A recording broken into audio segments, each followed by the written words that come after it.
This is Life's a Pitch TV.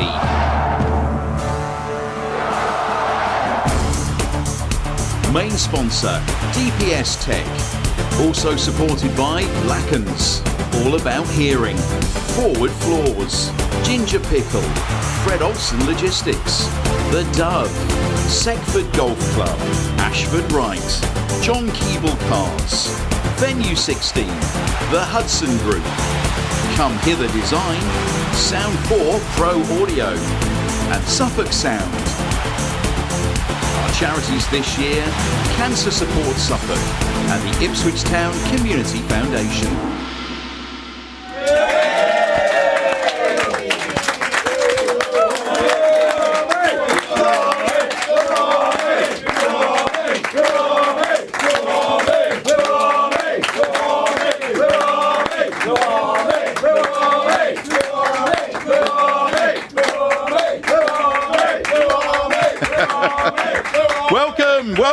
Welcome, friends. Welcome to the DPS Tech Arena for today's episode of Life's Pitch TV ahead of Manchester City versus Ipswich Town.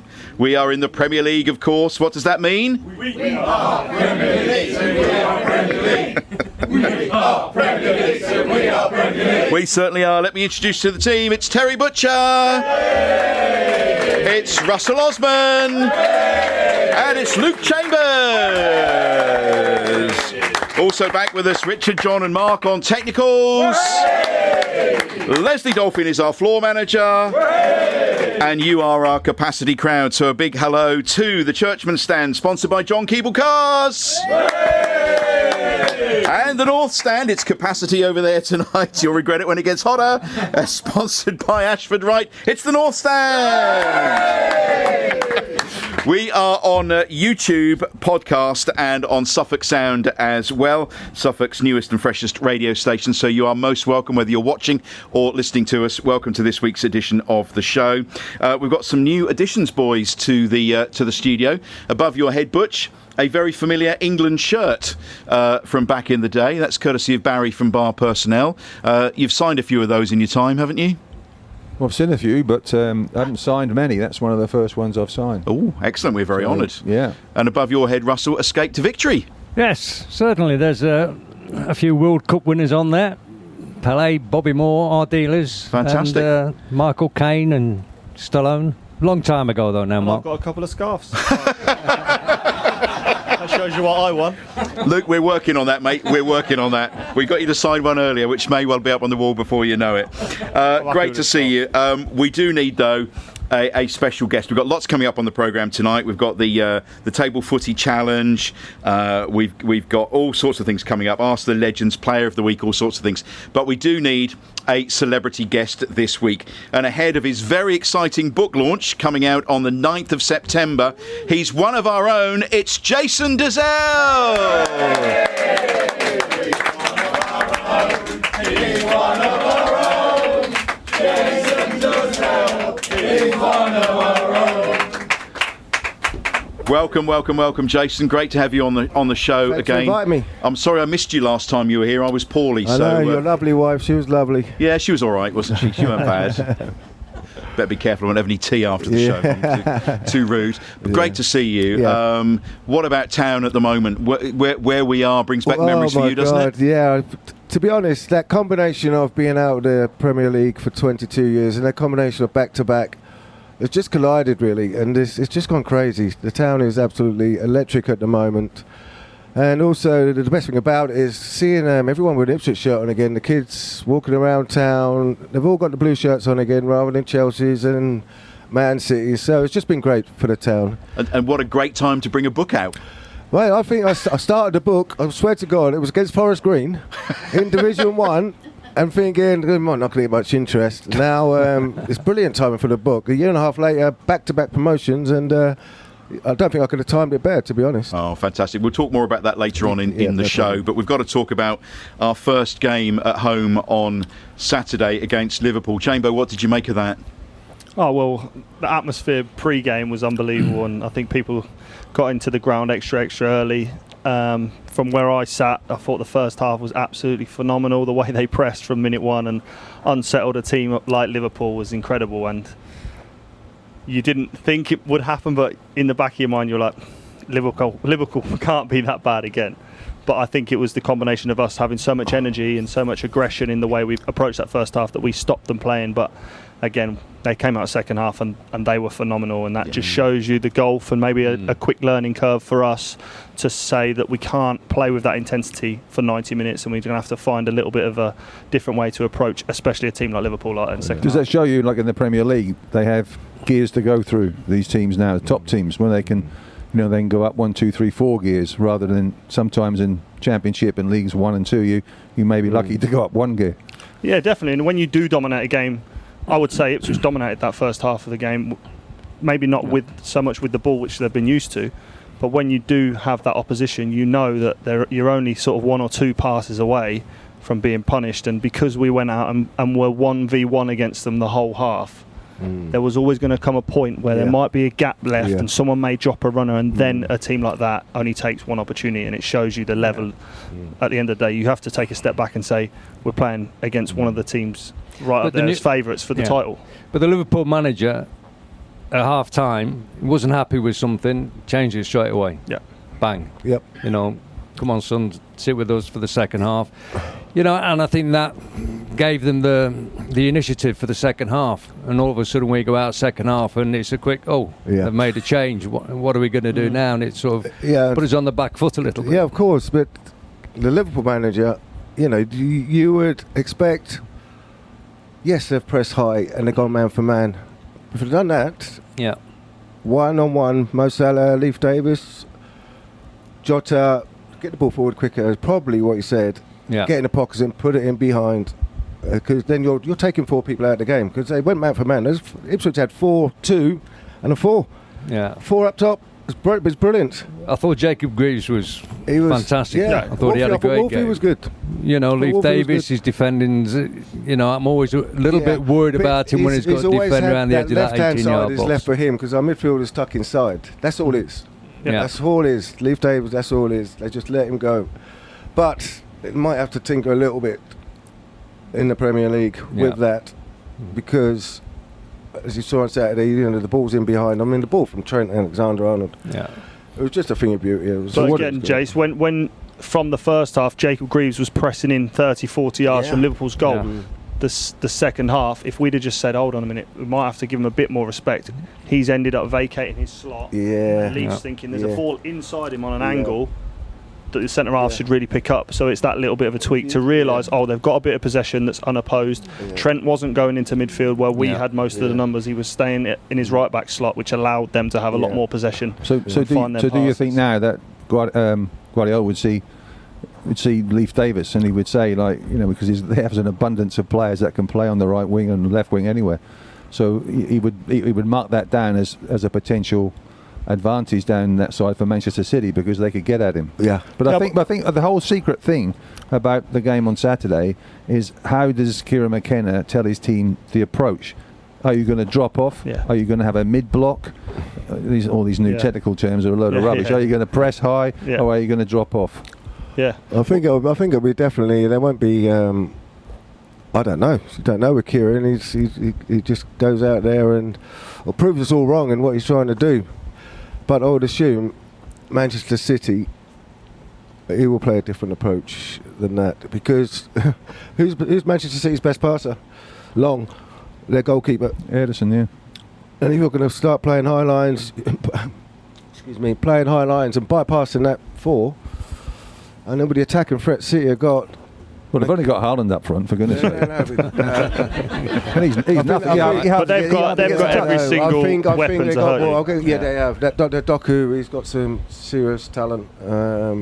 But we're saying about, will Pep target Leif's area? Leif was fantastic defensively, and I think it's just a case of, there was a couple of decisions that were wrong, which opened a space. They didn't play down the outside or over the top of Leif. The ball was a diagonal ball towards our sort of penalty spot.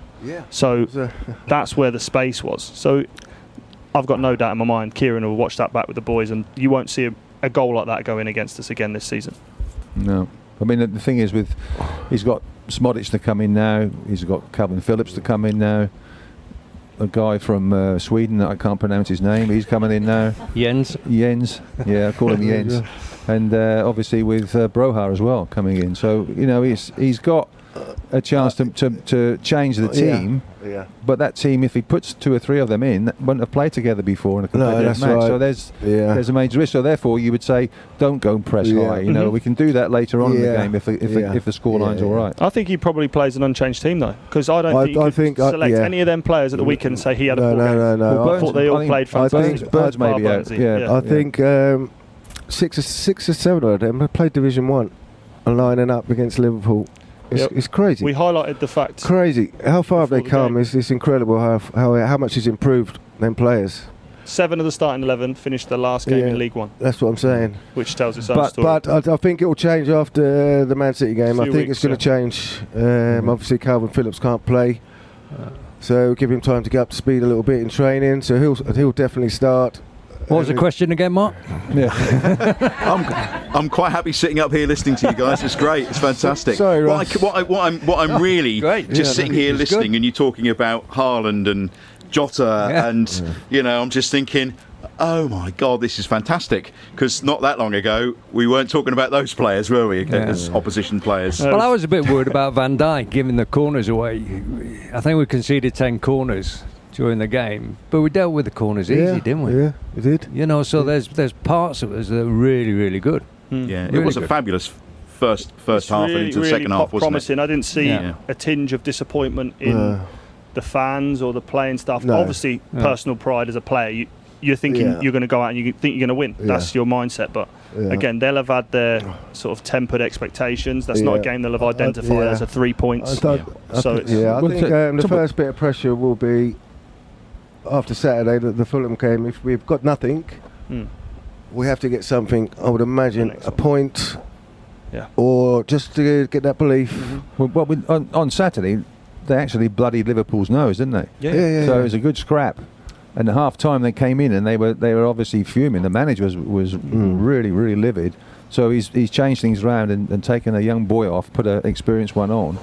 And they've sort of stopped that threat, because I thought Delap really held the ball up well. He was getting us out with the long balls and all that sort of thing, and he was linking up play too. So I think when you go to Manchester City, if you are going to counter attack, you've got to be really have really lightning players up front, so you can counter attack, because they do push down 2v1, 2v2 sometimes. They do. So if that can happen, but it's a great experience, isn't it? It's like to go up there to Manchester City, the Etihad and everything else, and perform against these guys. Well, you never know what's going to happen. A word about Christian Walton coming in the way that he did. Haladki had that opportunity beginning of last season. Christian this time round thought he had a great game. Very solid. Yeah. Very Did well, didn't he? Like I said, I think, like I said, all of them they were terrific for 50 minutes. All of them, 1 to 11, were terrific. I think his last start was over a year ago. Which for me is his performance was, I thought, phenomenal. I thought he was fantastic with the ball at his feet, his decision making. When he was coming for crosses, he helped, like we talked about corners there. I thought everything he did was great, and that would give him loads of confidence going in, because again, he would have expected to start last season, gets injured. Haladki plays the whole season. Who's to say that may not happen this year again for him? It's about taking your chances when they come, I suppose, isn't it? Yeah. Of course, a lot's happened since we were last here, apart from the match, obviously. Smodix hadn't signed when we were here last week. What do we make about Sammy coming, Luke? Well, I saw Sammy at the end of season awards last year, and I said to him, "You'll be at Ipswich, you will."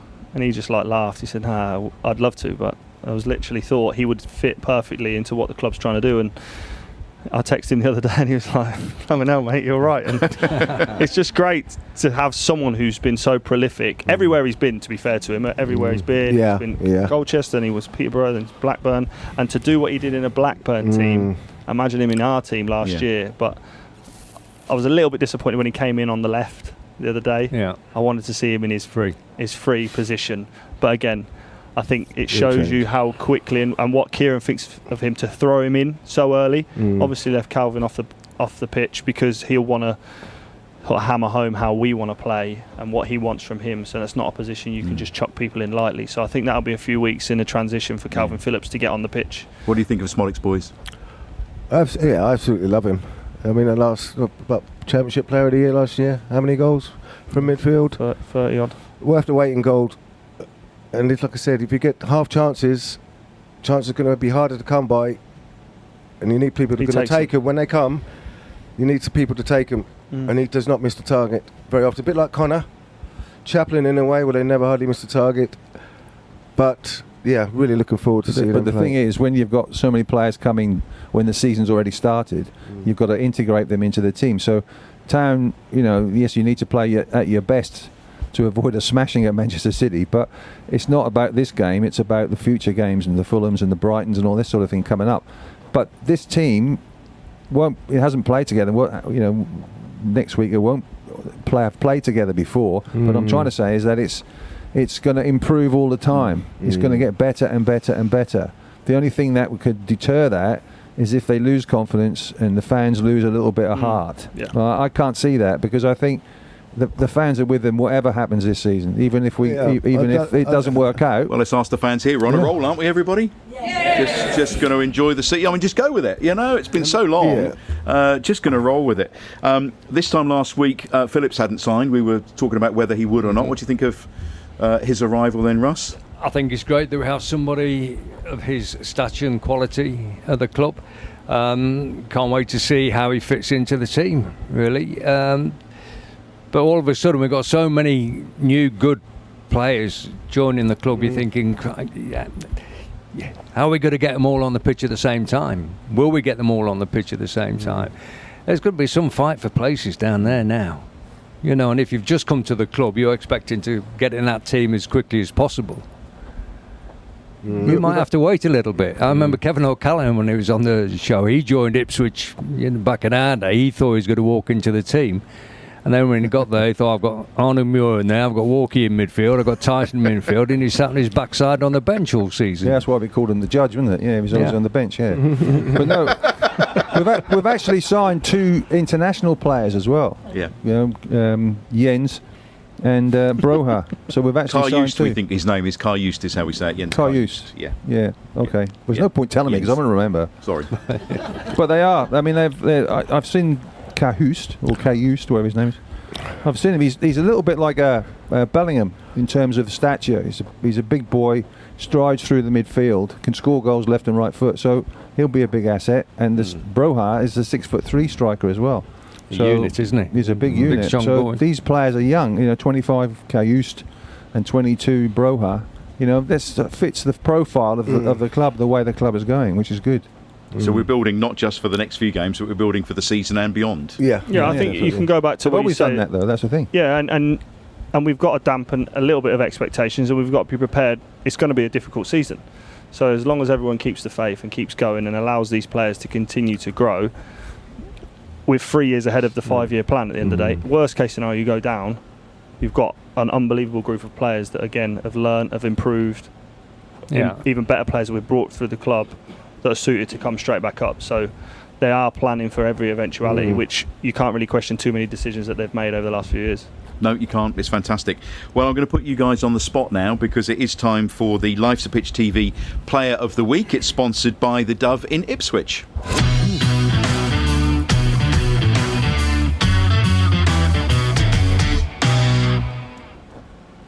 I know where my vote's going to go, but what do I know? Let's start with you, Russ. Who would be your standout Town player from the match against Liverpool? Jacob Greaves. Why? I just thought he never put a foot wrong during the game, really. His debut match in the Premier League, I thought he was very positive in what he was doing. He was competitive, wasn't shy about getting stuck in, and he looked perfectly at home at Portman Road. A real good Premier League debut for him. Okay. Terry? Yes, Greaves. And I like the way that he won headers in the opponent's box as well. He was winning headers, not quite heading them, where we could have gone and all that sort of thing to score. But I thought he was dominant. He was dominant. Yeah, he was dominant in both boxes, and I liked him. He settled him well, considering what Chambers has already said about him going down on, going. That's the wrong words. Going into the opponent's half and marking the players. You know, he had a lot of confidence, and obviously Kieran's got a lot of confidence in him. So I thought it was a really impressive debut. Jace, what do you think? I'm going to go with Wolfie for me. Okay. A guy who's under a little bit of pressure. People not sure if he can crack at this level. And I thought he acquitted himself really, really well. You know, I watched him quite closely. He's a good friend of Andre's. But he played. He was playing 1-2s round there, centre forwards, getting it back. He was passing, he was doing this. And like I said, people are not too sure if he can manage at this level. But he more than proved that he could. I mean, it's a big step, isn't it? So, it's a big step. I was really, really impressed with Wolfie. Yeah. Luke? Oh, good shout from Jace, to be fair. I thought they were both brilliant, but yeah, I'd have to go with Greaves just for the more standout moments, and every time he was asked to do anything. I think he even made a late recovery late on. I made a great block to stop it going to 3, but I think couldn't really pinpoint anyone for causing any of our issues defensively, so I thought he handled that, and it's not an easy place to play, especially against Liverpool on your debut. So no, baptism, isn't it? He did very, very well. Yeah. What do we think, crowd? Agree with that? Yeah. Any other suggestions? Oh, unanimous. There you go. There we go. Well done. Says it Round all. of applause That'll be then first for and the our last. first player of the week, Mr. Greaves. Let's bring Jason properly in now, because you're here because you've got your book coming out September the 9th. Yeah. We've already said what a time to bring a book out when Town are riding so high and there's interest in the club. What made you, after all these years, want to do it? I've been threatening to do one for years, to be honest. But I now know I wasn't ready to do it. Because you're just trying to piece bits together, and they weren't matching up, do you know what I'm saying? So I've had to go through a bit of hardship, or whatever we want to call it, and have a reflective view of my life. And I've had to go all the way back to childhood and things like that, which, you know, it's been great, really. It's been hard to do the psychological things which would happen to me, but it needed to be addressed. And Did you find it helped you getting it off your chest and talking about it? It was therapeutic, yeah, definitely. Because, like I said, I was never one to. We're old school, didn't we? We didn't talk, we didn't reach out, and it will come to a head, and it did. So I have 3 children, and I have to. That's not who you are. You're better than that. Yeah. You're better than that. Acknowledge it, work on it, and that's what I did. So. Again, the book is about a boy who dreamed of, lived 400 yards from the Ipswich Town football ground. I had Alderman Road Park was my next step from my house, and then to Portman Road, that's all I had from 0 to 16, really. That was in that order: house, park, football, watching these great 2 players. So who were your idols when you were growing up? I loved them all. Yep. If you picked, I can't, on the 81 side, I can't give you one. I can't give you one because because we're here. Yeah. They were, like I said, it's probably a kid going to watch Ipswich now. They got that feeling in the last 2 years. How many are they going to win by? It was like that for me in 81. I walked to the ground from my house. It became a little bit boring because they're always winning, so you start getting a little bit bored because more often than not, you won football matches in a style. Did you watch? Because we were told to watch players in our position, Hunters and Beatties and all that. Did you watch Mariner and Brazil? Yeah, I was a striker then. I tried to finish like John Walk. Couldn't do that. I tried to twist and turn like Tyson. Couldn't do that. No, but Paul Mariner, hold up play because I was a centre forward. Done quite okay with that. But ultimately, you've got to have your own style, and my own style came out. What was it like growing up around there? What sort of upbringing did you have? Listen, it was football all the way, and I had some magical nights. The European nights at Portman Road against the Barcelonas when I was very, very young. I'd be the first one in the ground, just taking it all in. It was just magical. It was intense in where I was. Where other 12-year-olds might think it's a bit thingy. I loved it. Because I'm with my big brother, we're having a good time watching Ipswich win. And ultimately, like I said, the 81 side, I'm standing in the North Stand and you're telling me 3 years down the line you'll be playing with some of them. I would have said you need locking up. Do you know what I mean? It was, but it happened. It happened in my last year at school. So how did the approach come? What happened?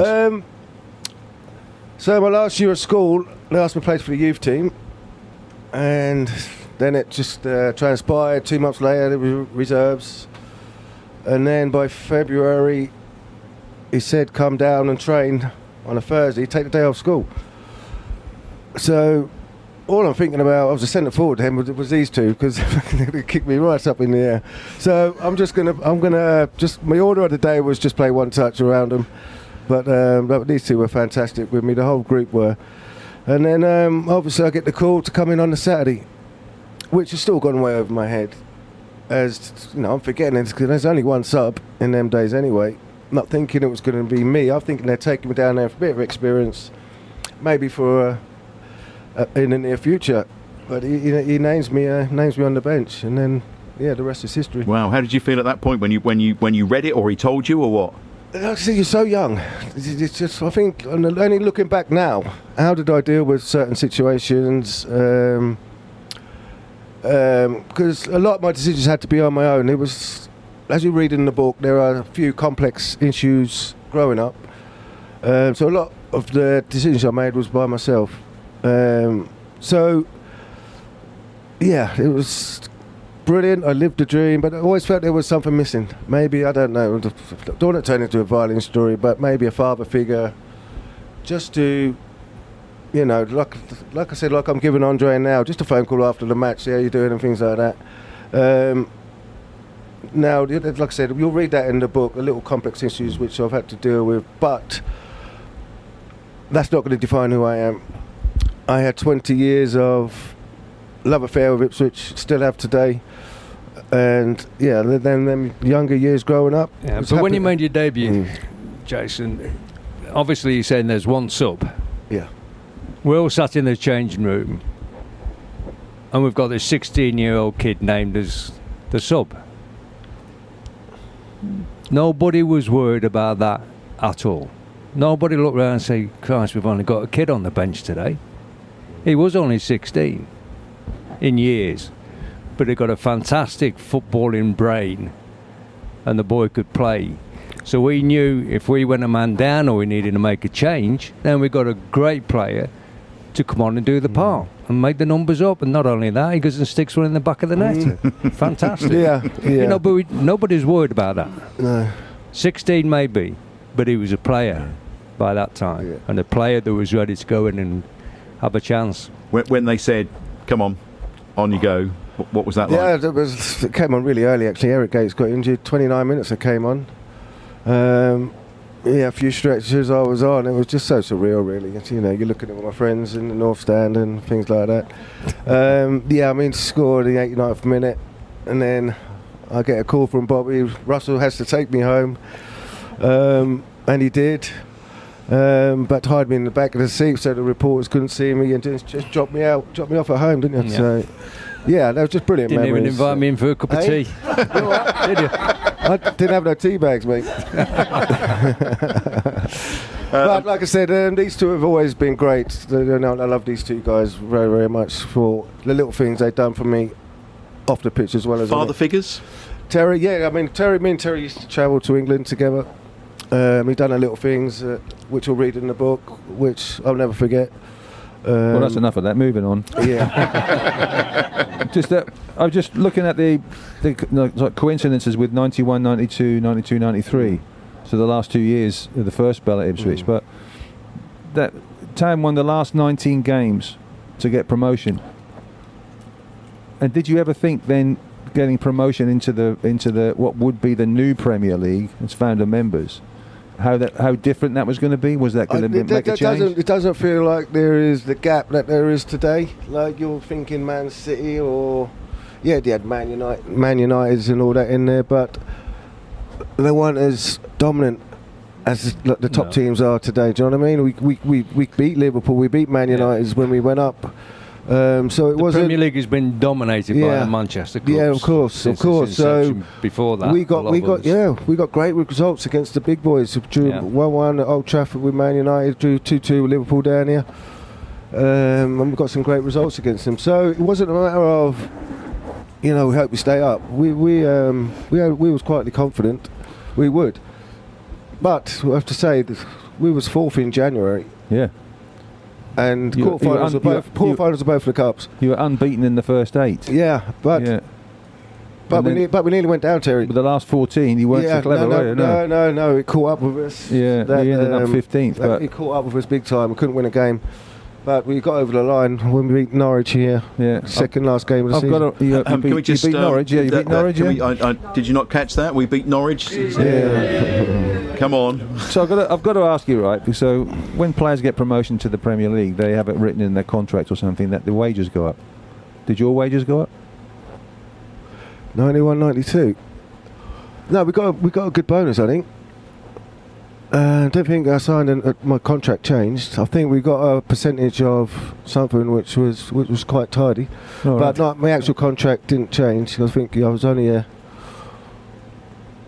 2 years into mine. I had a 4-year contract. I think. I'm not sure. No, good. Lucky you. But I think it's different now. I've seen as soon as they've gone to the Premier League, I think theirs has gone up. Yeah, yeah. 50%. Different world, isn't it? Really. Yeah. You personally, though, young man, Premier League footballer. How did you cope with that? Because there's a lot of pressures on you, a bit of money in your pocket. Yeah, How was that period? Like I said, it was from a very early age. Like I said, when I was still at school, I wasn't getting paid, but I was getting the bonuses, and the bonuses were big. That's like £200 a game. And I remember I was getting 25 quid a week. We had to go to the office every Friday to pick it up. But we won about 4 or 5 games. I've got about a couple of grand in my pocket, and the rest of the youth team are picking 25 quid up. Mine, my envelopes like that. So you're only 16. I couldn't get paid, but they gave me the bonuses when. So you had some money. What did you do? Because you're 16, you couldn't drink. Did you go out and get some sweets or something like that? No, I don't know. Probably paid my mum's phone bill or something. I don't know. Good man. So yeah, just good times. Yeah, interesting times. And obviously you loved playing for Town, but your time at Town came to an end. How did that happen? Oh, you're gonna have to read the book. I'm giving too much away yet. It's out September the 9th, everybody. Yeah. Available in all like good, I said, good I can't bookshops. because the book's not out yet. I can't give too much away. I feel I'm going off on one already. So 340 league appearances, though. First time at Ipswich. yeah. That's not bad, Chamber. Is that anywhere near you? No, there's nowhere near you. It's a good number. It's a That. good number. 10 years, wasn't it? I think, I think he's the 10th highest goal scorer for Ipswich Town. Yeah. History. But like I said, my biggest accomplishment was probably just making it to start with. That's number one. My own personal goals, which I'm absolutely delighted with. I'm in the record books.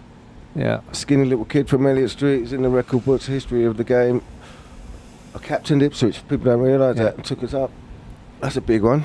Yeah. That was huge for me personally. Staying fit and playing the games. You know, and having that sort of resilience. Week in, week out. Just stepping out, getting the applause from, and it's, like I said, you're not just playing for Ipswich Town. I was representing my hometown club. There was a lot of pressure in that as well, because the people expect more from the hometown, the player. They're looking at him. Of course more. they do. Yeah. They're looking at him. What's he got? Is he fighting? Is he doing this? So there was a lot of pressure, and if you're not mentally strong, then yeah. But yeah, I'm proud of my years before I played. Proud I put the effort in to go and watch you guys, and I'm proud of my career. So you should be, mate. Unbelievable. Yeah, I mean, fantastic career. I'm really intrigued by the book. Yeah, I'm sensing that the book it's got everything in it for a book. Obviously, it's incredible highs. There's some lows. There's even tragedy in there. There's a bit of race in there. There's a little bit of everything in there. So yeah. So it's heart on the sleeve stuff, is it? Oh yes, yeah, definitely. Yeah, I had to for me. Like I said, it's been therapeutic for me. And it's a chance for someone to stand in my shoes and go on a journey that I did, and then see what you think. Because honestly, I've always felt it's a unique story. Why me? You know, I lived a goal kick away from Portborough Road. Why? Not with Paul Cooper, it wasn't. No. Why? Three people to hit there. Or Big Al. Why did I end up scoring when I was at school? It's just weird stuff. It's just incredible, really. Isn't it? Yeah. I'm really looking forward to reading it. And Yeah. I've known Jason a long time now. One of the first people I met when I joined the club. And again, he mentions Butch there and looking after him. He's always looked after me. And then I was able to sort of return that favour with young Andre. And yeah, we've been quite close. So I'm really... Sometimes you only see the footballer on the pitch. Yeah. And it'd be really nice. I don't think enough people do. I don't think you ever actually tell your truth of the things that you went through and the sacrifices you made and the stuff that you had to deal with inside a football club, because they are pretty much a closed shop. So yeah, I'm really, really interested to have a read of it. Fascinating insight. Thank you. We're going to buy it, everybody? Yes, we are. That's it. Jason, fantastic. Thanks for writing that. We love it. Jason, everybody. Now, you can have a rest for a moment or two, or well, maybe not, because this is an opportunity for us to ask the legends. It's sponsored by Seckford Golf Club.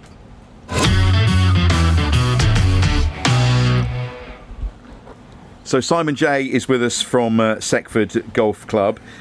Each week we ask Russell and Terry a question. At the moment, Russell is 2-0 up on this. Yep. So come on, Terry. Is it 2-0, yeah? Yeah, 2-0. That's right, yeah. Got that, yeah. Used to be an archer, did you? So, Jason, you've got the ability, and Chambo, to either help them with this or hinder them, whichever you want. You can either help them or you can get in the way and throw them off the scent. So, Simon has today's question for Ask the Legends. Okay, good evening, team. So we've talked about it already tonight ahead of the weekend. Ipswich played Man City at home in what was the Premiership in December 1992, which Jason was in the team. Ipswich won the game 3-1. It's better than that, isn't it? It's better than that. They're worn out from Saturday, I think, aren't they? You know. But here's the question. What minute in the game was the last Ipswich goal scored? Cool. So 3-1 win. Simon, I used to like you a lot, but now I Thank hate you, you. Terry. Sorry, Terry. And I hope Get you my don't come takes, back. Russell. I hope you don't Get come my back next week. I'll tell you now. So ask that again. Yep. So, in which minute of the game was the last goal scored when Ipswich won 3-1 against City Against Man in City? 92? Yeah. Help or hinder? you reckon? Okay. Well, we've got 90. Who's to going pick from, haven't we? first? Yeah. I think it's my turn to go first because I went. 41, man. Yeah, go on, Russ. You go last year. first. Have a guess. Oh, go on then. And you can just go. You can go higher or lower, Terry. 58 minutes. Okay. 58 minutes. Okay. What do you think, Butch? I think it was 3-0 at half time, wasn't it? Oh, there's some sledging going on here from Chambo. I've got a 90 to 1 chance here, haven't I? Or even longer than that. I would probably say. What did you say? 58. I can't remember. Man City, no. What was it? 58, he said. 58. Yeah. 58 or 56. Well, 58? 58. 58, yeah. 91, 91, 92. I would go 44. Was it home? Okay. You're going 44? Yeah. Do you want to stick with that or do you want to change it? Well, you can stick it. I'll tell you now. But I'm not asking the question. no. Well, yeah. So what do we think, higher or lower, everybody? Higher. Any shouts? 84. 84 from Leslie Dolphin. 79. Chambo? I'm waiting for the answer. Can't wait. Jason? FA Cup final, 78. 78th minute. Simon? Leslie, what a guess. It was 88 minutes and it was Paul Goddard. Oh, Sarge. The third Goddard. goal. Yeah. So I'm Gav afraid Butch. was near it. Butch has gone early, isn't he? 3-0 up at half time. 3-0. Russell, 3-0. everybody. Well done. Sorry. 3-0 up. That's Simon J, Seckford Golf Club. Okay, Yeah. if you, Butch, if you want to see him in the car park. I know where he works, yeah. Thanks, Terry. Sorry. When did I go Text you the 3-0 up answer last? next week. Yeah. Text me. You've got Right, the number. enough rest for 21st you of guys now. It's time for our Table Footy 8:40. Challenge. This is sponsored by Fred Olsen here we go. Logistics.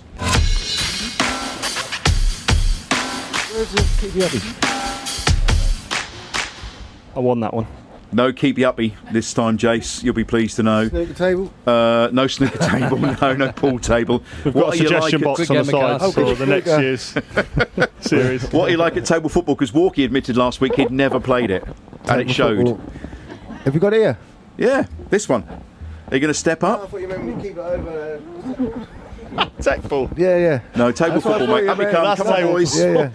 Come on, Play boys. volleys No, over no. the table Come if you want. Come on, Jace. Yeah, That's up the game. over You've here. got to beat these two. 2v1. You got to take these two on, unless you want Jason. I'm not sure who's top of the leaderboard at the minute, though. Any idea? You are, Chambo. Okay. Chambo, 5 goals against the England legends, and Walkie managed to get 1 last week. Jason, do you want to play on your own, or do you want to phone a friend? You can have someone from the crowd, yeah? You can have Chambo if you like. No, I've done mine. No, I'm not very good. You got 5 the other day. I'm just going to watch. Is that all right, Mark? You don't want to be I'm beaten off intrigued. the I'm going to leaderboard, do you? commentate. Practice my co-commentary. Who's going to help Jason? Anytime tonight, but you know. Come on, Don't be Mark. shy, guys. Come on. Yay. So don't forget, as always, it's 60 seconds on my whistle. You've got to score as many goals as our England internationals as you can. Are you ready? On the whistle. Get the ball in. Oh, guys, this is really important. And off we go. It's Mark, one of our capacity crowd, and Jason trying to score against our England internationals, Butcher and Osman. It's 0-0 at the moment. A hard-fought game. Well, it's not going very well. Oh, we've got a goal. 1-0 to Jason Dozzell. We need another ball in. Quick, another ball in. Quick. Mark's trying to Stick it in the hole in the middle. Don't worry about the score, Mark. So to speak. You've got to Come score on. as many Don't worry goals about as the you score. In it goes. You've got 20 seconds left to score 4 more goals to equal Chambo. It's not going to happen, I don't think. Come on, They shoot from got the no back. chance. Come on, 1-0 at the moment. It's like watching us in League 1-0 One. to Jason Dozzell and Mark from our capacity crowd. Oh, good shot. Good shot. 5 seconds. Come on, 5 seconds.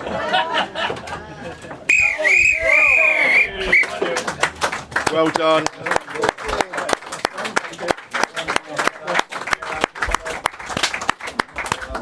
So well done. A goal for Jason Dozzell. So our leaderboard on the Keep Football Challenge, rather, not Keep Me Uppy Challenge. Jason's getting me confused. The Table Football Challenge, sponsored by Fred Olsen Logistics. Chambo still in the lead with 5 goals. Walkie with 1, Jason with 1. Although there is a steward's inquiry, a bit of a VAR on yours because you were spinning and you did go a bit early. But that's probably 6. yeah, probably 6. So well done. Yeah. Yeah, I told you, you've got to listen to No, just instructions, goal Jace, scored. but you've had your chance. You and can't settle for a moving on. 1-0, Jason. No. Can't settle for... Can't... It's how many you get. Pick up your microphone again. Pick your Jason. microphone up wherever that's gone. Right, now look, we are in the Premier League, aren't we? Are we sure?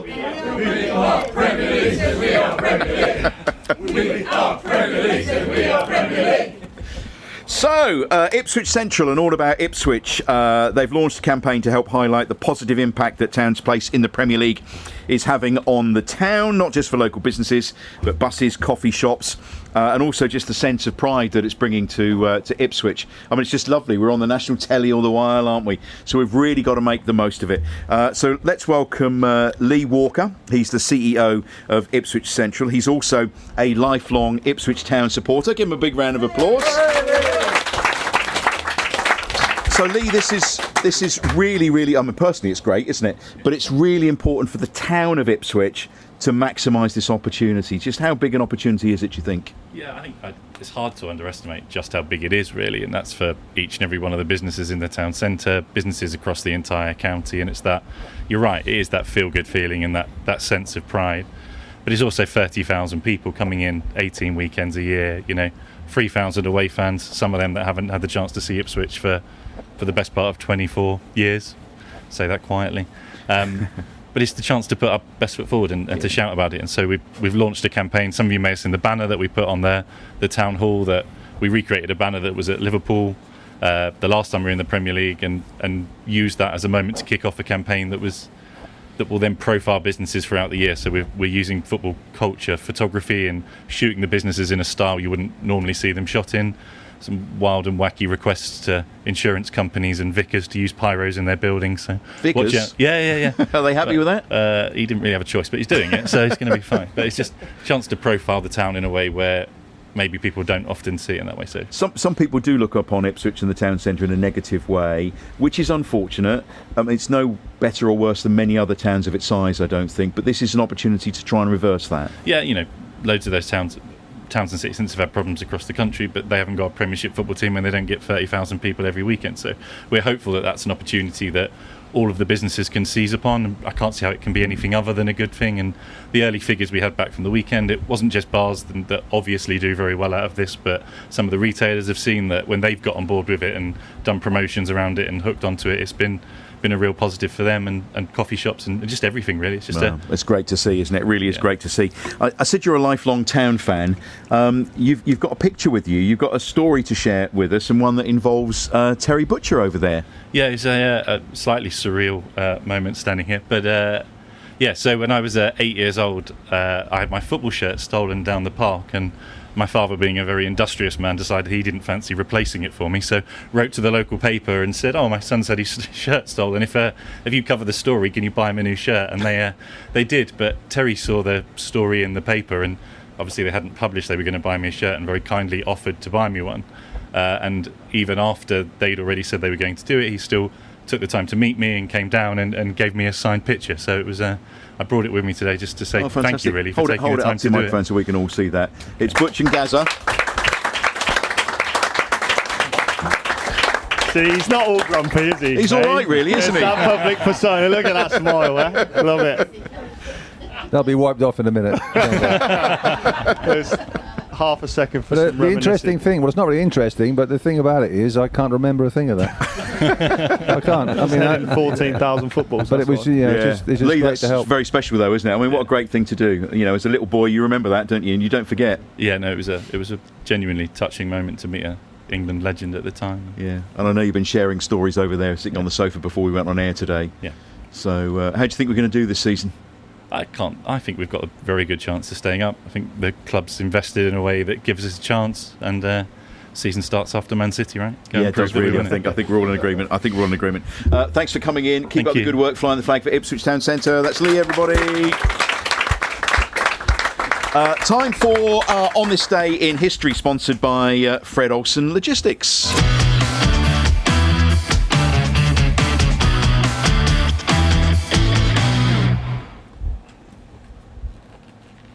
Right, Dan Botton's book On This Day. This is the new one as well. Yes, the new one, yeah. The updated.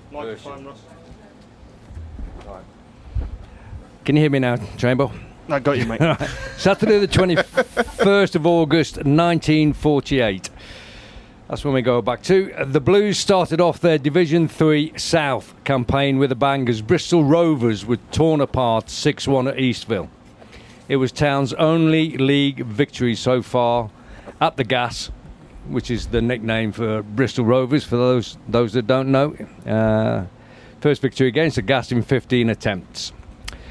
Also on this day, the 21st of August, this time in 1993. Were you still at the club then, Jason? Town went top of the Premiership with their third successive win. Chelsea were beaten 1-0 at Portman Road thanks to a goal from Ian Marshall. I wasn't there. I went to Tottenham in 93. You'd already gone? Yeah. Well, did he take your place then? Presume so. Could have done, couldn't he? Yeah, could have done. He was irreplaceable. That was it.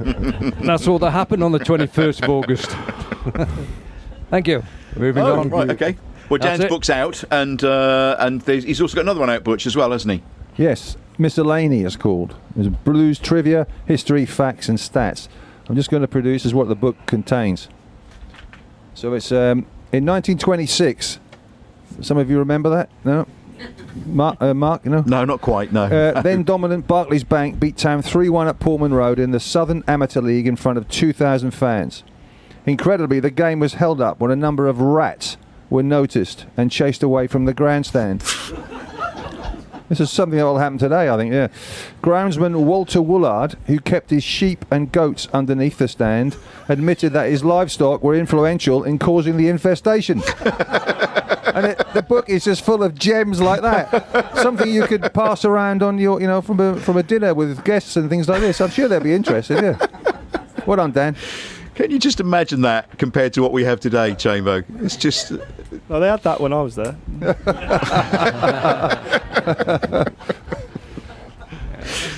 That's a classic. So those books are out from Dan Botton now, and Dan, thanks very much for letting us read those out. Yeah. How good was the cover of the programme on Saturday? Oh, amazing. Brilliant, wasn't it? Yes, it was amazing. Nice, respectful to the 97 from the Hillsborough disaster. And stuff You like have that. to. It's one of those program covers that you have to look at, and you see more each time you look. Very clever. Very good. Yeah. Yeah. It was brilliant. I think they can do more actually this season of those. Yeah. No, so it there's was. going to be more of that sort of theme. Yeah, I think so. Classy, wasn't it? Yeah, nice. I think so. It's what I was reading today. Ipswich Town women did well last week. 3-0 first game. Great result. They are playing #United, which is the most bizarre name for a football team, isn't it? One of those #United. YouTube ones, isn't it? That's 2:00 kick-off down at Felixstowe on Sunday. You get tickets online or from Planet Blue, or you can pay on the day. £7 for adults, over 65s a £5, under 19s £3. Time for this week's Man v Fat football results. This is from Man v Fat Mark. He says, no competitive games this week as we held our end of season awards ceremony. I've really got to be very careful again how I say this. The big winners at the end of season awards ceremony were the Red Cat Funts, who won the combined league. Who was it, Mark? Who was it? It was the Red Cat Funts, and I'm not saying it again. Who won the combined league, and Borussia München Flapjack, who won the pitch league. So well done. Congratulations to Alex Hammond, who was this season's amazing loser after losing 14.5 kilograms, almost 2.5 stone in our 14-week season. So that's incredible, isn't it? And deserves a round of applause, I think. So no games this week, but we do have the results from the Norwich League, everybody. Oh, they're worse than that. Come on. Thank you. Bayer...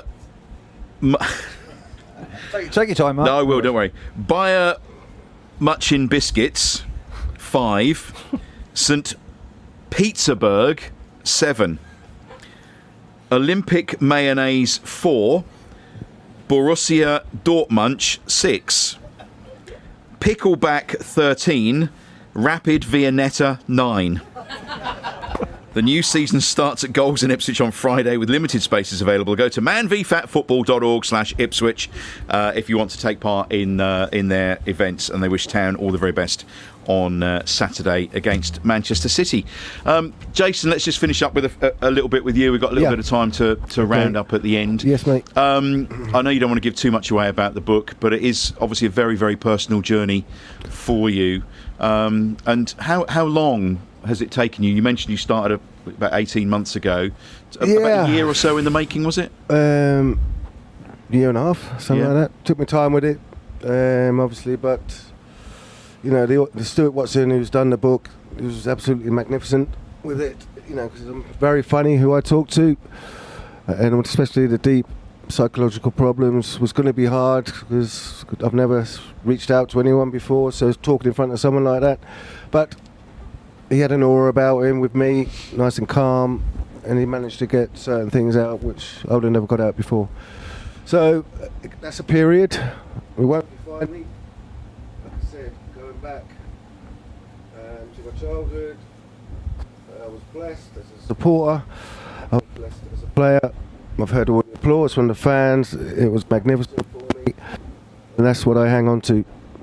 So yeah. It's really interesting because we all have our thoughts about Jason Dozzell as fans. Yeah, of course. Yeah. And so, as Chambo alluded to, this is a real chance to find out about you and you, the person. The world judges what you show them. Yeah. What have I showed people? I played football, I've done this, and that's all they know. They don't know 0 to 16, whatever. 0 to 16, no one would know my life from 0 to 16. They'll probably know from 16 to when I finished, and then there'll be another gap for people who won't know is after the football. You talk about some of the dark times, perhaps. Yeah. Do you think that you will have people coming up to you who have had similar experiences themselves? No. I had. It was already in the paper in 2019. That was gone. But yes, I did. People who I never thought came out to me after I put it in the paper. Came out and said, you know, he tried to kill himself or blah blah blah, which, you know, people were writing to me, which was not my intentional aim, because, you know, Simon Milton was he dictated a lot of it. He was the one who got me when I was on my worst ebb kind of thing. So he was the one who sorted everything out. He was magnificent, Simon. In the space of meeting him, I had everything in place to get through this. If he wasn't about, probably would have been a different outcome, a different story, and I probably don't know what would have happened. But you know, as I said in the book, Simon, it was a big part of my recovery, and you know, I thank him so much. Yeah, September the 9th. This comes out, yeah. Were you with us when we played Manchester City away? It was what year was that? When we stayed up, Mike Summerby was there, and he guided us around. So we played Manchester City, and after coming out after the game, I think it would have been about 81, 82, no, about 82, 83, 82, 83, and no, before me. Manchester City were pants then. They were absolute crap. So we beat them quite comfortably. We always beat Manchester City quite comfortably anyway. Sometimes they weren't even in the top league. But yeah. So like Norwich. So we're coming out after the game, and our friends went up, and there was like there was a fictitious regiment, and everybody had a rank within the regiment. And we had a guy there what was his name? He ran the Freston Boot. He was a landlord. Dick Mannering. Yeah. So he comes out with the Padre. So he had the collar on, and he comes out, and the Man City fans they were going to riot because they just had enough and all this sort of thing. They've been relegated and all this sort of stuff, and there was going to be a riot. So we're on the old main road. We're on the steps as you go down, as you come away. So we're coming out because we're staying up that night. The coach is gone. And he comes out with the collar, and it's got really nasty with the crowd. You think there's going to be a riot, and they're going to storm the main road. So he just calls everybody to a halt, and he preaches a sermon to them about how these are the bad times, but the good times will come, and all this sort of thing. And let us pray. And so they all pray. They're all praying. He's a pub landlord. They had a prayer for the safe return of Manchester City into the top division. Wow. So we had to go because we were killing ourselves laughing. You can't laugh at someone preaching like that because it was really heartfelt and everything else. And it saved the day because they all went, well, okay, fine, and calmed them right down, and they moved away. Sensational. You should have seen him later on in the 39 Steps, a Chinese restaurant, with a girl that was doing a kissogram with the suspenders on and everything. And well, that's another story, Ross. We can't go into that. And on that note, we'll leave that. Look, capacity crowd, give Jason Dozzell, he's one of our own, a big round of applause.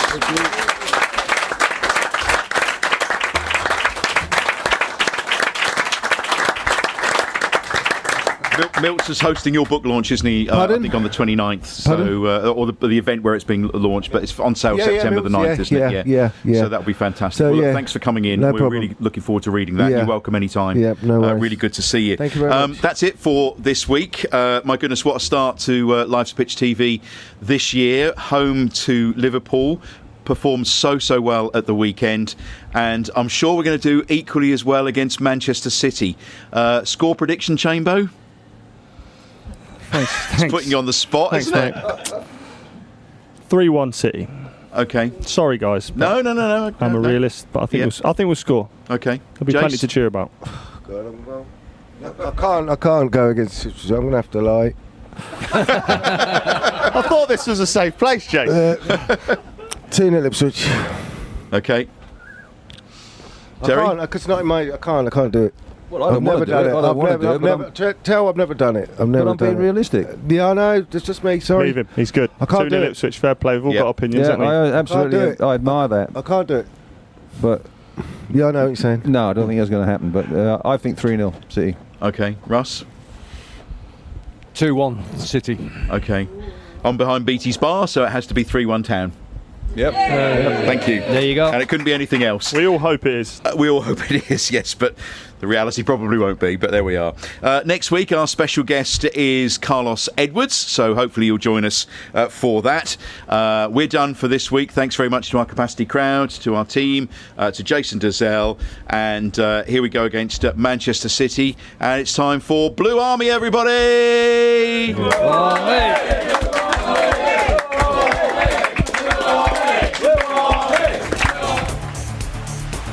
This has been a Life's a Pitch TV production. Main sponsor, DPS Tech.